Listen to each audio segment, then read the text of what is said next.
Dawkins and Lennox debated the question, has science buried God? Which is an awkward one. Buried is obviously a metaphor, but a metaphor for what? Are we to take the assertion that science has buried God to mean that science has proven that a God does not exist? I don't think even Dawkins would assert that this has occurred, but I suspect that many theists will say that if Dawkins failed to show that science has disproven the idea that God exists, then he lost the debate. Also, it is weighted in Lennox's favor because all Lennox has to do is show that science has not buried God. He does not have to show that God exists, or even that belief in God is reasonable. He only has to show that science doesn't demonstrate it to be unreasonable. So Dawkins opens by specifying what is meant by God. As Larry has said, I've encountered John Lennox before, and I know what the God he believes in, which is the Christian God. And the Christian God is a rather silly God indeed.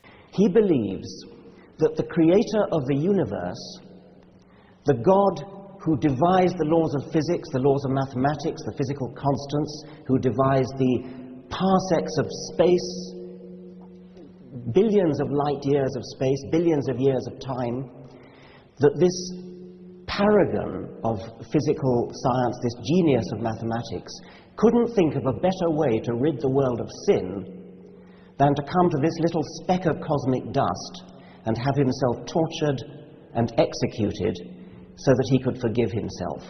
Yeah, vicarious redemption is a weird idea. If God wanted to forgive sin, why couldn't he just forgive it and not bother with all the torture? Sometimes I hear people answer that Jesus had to be executed because someone had to be punished for the sins of humanity. But why punish a sinless person for the sins of humanity? I have no idea how that makes any fucking sense. There is a creator of the universe.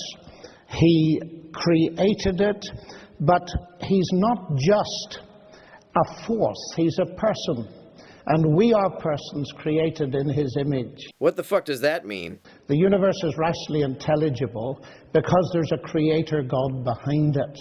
Now, how do you account for the rational intelligibility of the universe? Why would this need to be accounted for? Like many apologists, Lennox apparently believes that the default state of reality is incoherent chaos, and that order and intelligibility are some deviation from that, and that they require explanation. Why would this be the case? I see no reason to believe that a lack of intelligibility would be more likely or more natural than an intelligible universe. The fact that the universe can apparently be understood by a mind does not imply that it was created by a mind. Is God rationally intelligible? If so, does that imply that God must have been created by a mind? If God is not rationally intelligible, then why would he create a rationally intelligible universe? If he is rationally intelligible but did not need to be created, wouldn't that mean that rational intelligibility can exist without needing to be created?